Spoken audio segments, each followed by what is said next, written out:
This is Cronkite News. Good afternoon and welcome to this Cronkite News Noon Update. I'm Mike Smith. Here's a look at today's top stories.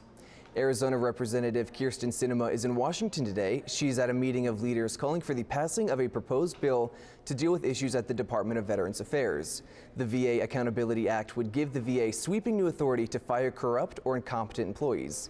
Sinema joins Republicans like Senator Marco Rubio of Florida, who are calling for the firing of people at the epicenter of the scandal. Turning now to the legislature and the ongoing controversy over Arizona's revenge porn law. The law is designed to make it a crime to post nude photos of former partners without their permission online. Enforcement of it is still on hold, however, while state lawyers and the American Civil Liberties Union explore settlement opportunities. The law has faced criticism from civil rights advocates because of language, the ACLU argues is too far-reaching. Immigrant college students protected under the Deferred Action for Childhood Arrivals program are calling for in-state tuition rates at Arizona universities. Those students pay out-of-state tuition rates nearly 3 times higher than in-state students. The Board of Regents will review the proposal next week at a meeting. Arizona voters banned students without legal status from paying in-state tuition back in 2006. According to the U.S. Department of Education, nearly 4 million children enter kindergarten every year. However, 2.5 million 4-year-olds don't have access to publicly funded preschool programs. Cronkite News reporter Mariah Ellis found out why early education might be crucial for young children and the challenges Arizona faces in improving preschool programs. Desiree Blanco has been teaching young children for almost 15 years. Her students at Jordan Center for Early Education are now studying butterflies, and the kids love it. I love to see them discover everything new for the first time when they learn something and they come up to you and they say, "Look, I know how to do this." Jordan Center is a public preschool for young children from the ages of 3 to 5. Children's specialists say learning at an early age is important. Research shows that about 90% of a child's brain develops by age 5.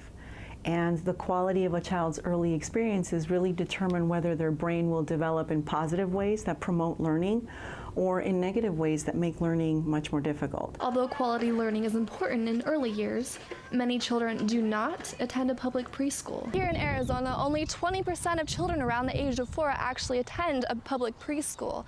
Although they might be learning at home, they could be missing out on social skills to prepare them for kindergarten. We're finding that many children are unprepared at kindergarten that really need the socializing aspect. A major reason that many of Arizona's children aren't enrolled in a public preschool is the cost. I could not afford preschool here. It's the families who make too much money to qualify for the low-income programs but can't afford the tuition costs. Kim says that Arizona has most of the pieces to move forward, but it's a matter of making sure the pieces apply to everyone and not a select few.